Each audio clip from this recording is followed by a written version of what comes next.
रीवा में डॉक्टरों के अमानक दवाइयों के खिलाफ विरोध प्रदर्शन, काली पट्टी बांधकर जताया विरोध। रीवा के श्यामा साहब मेडिकल कॉलेज और संजय गांधी अस्पताल के डॉक्टरों ने अमानक दवाइयों के खिलाफ मोर्चा खोल दिया। काली पट्टी बांधकर दवाइयों को जलाकर सांकेतिक विरोध किया गया। डॉक्टरों का कहना है कि अस्पताल में सप्लाई हो रही दवाइयों की गुणवत्ता मानक पर खड़ी नहीं उतर रही है। वे मांग कर रहे हैं कि सिर्फ अच्छी कंपनियों की एवं प्रमाणित दवाइयाँ ही मरीज को दी जाएं। यह विरोध प्रदर्शन जनता को जागरूक करने और स्वास्थ्य व्यवस्थाओं को सुधार की मांग के लिए किया जा रहा है। इस पूरे मामले में डॉक्टरों का क्या कहना है, आइए सुनते हैं। संतोष रेड्डी मानक दवाइयों को जला दिया यार।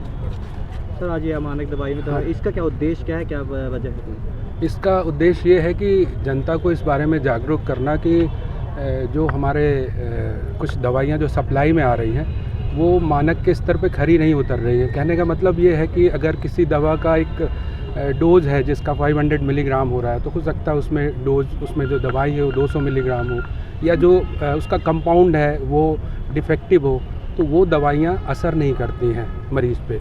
और इसमें कई दवाइयाँ लाइफ सेविंग है, जिसमें उनका एक सिंगल इंजेक्शन ज़रूरत पड़ने पर मरीज़ की जान बचा सकता है, जैसे एट्रोपिन है, एमाइनोफाइलिन है, कैल्शियम ग्लूकोनेट है।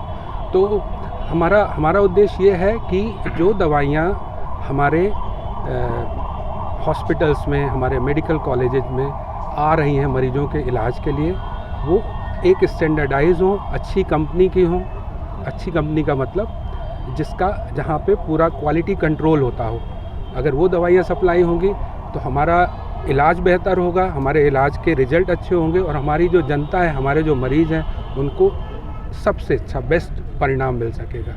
ये हमारा उद्देश्य है। गवर्नमेंट द्वारा जो सप्लाई की जाती है वही दवाई? हाँ, हमारे जो मेडिकल कॉलेजेस और जो अपने ज़िला अस्पताल हैं या CHC PHC, वहाँ पे सारी दवाइयाँ जो हैं वो गवर्नमेंट से सप्लाई होती हैं और सेंट्रल परचेज के तहत क्रय की जाती है। अभी तक ये दवाइयों का रिसर्च एंड डेवलपमेंट हुआ था, सब कुछ था, पर अभी से अमानक कैसे हो गई? नहीं, आप देखिए, दवाई अमानक नहीं है, जो सप्लाई हो रही है वो अमानक है।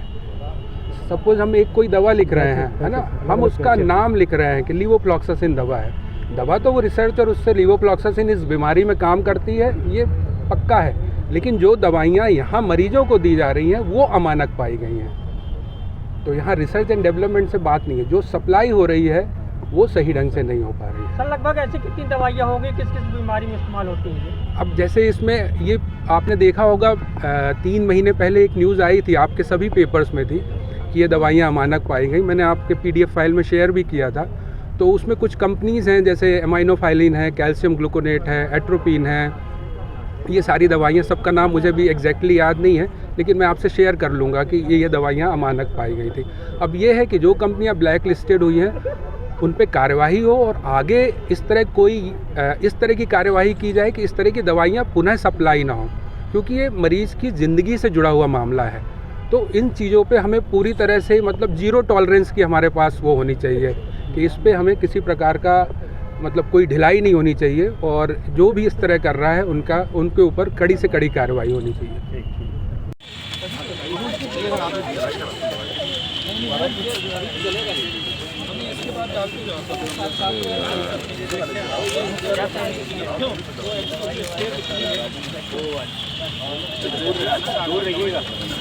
मंत्रालय बगल में ही है, भैया में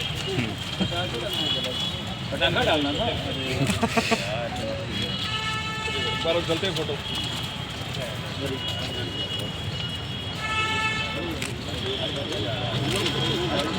पीछे पीछे पीछे।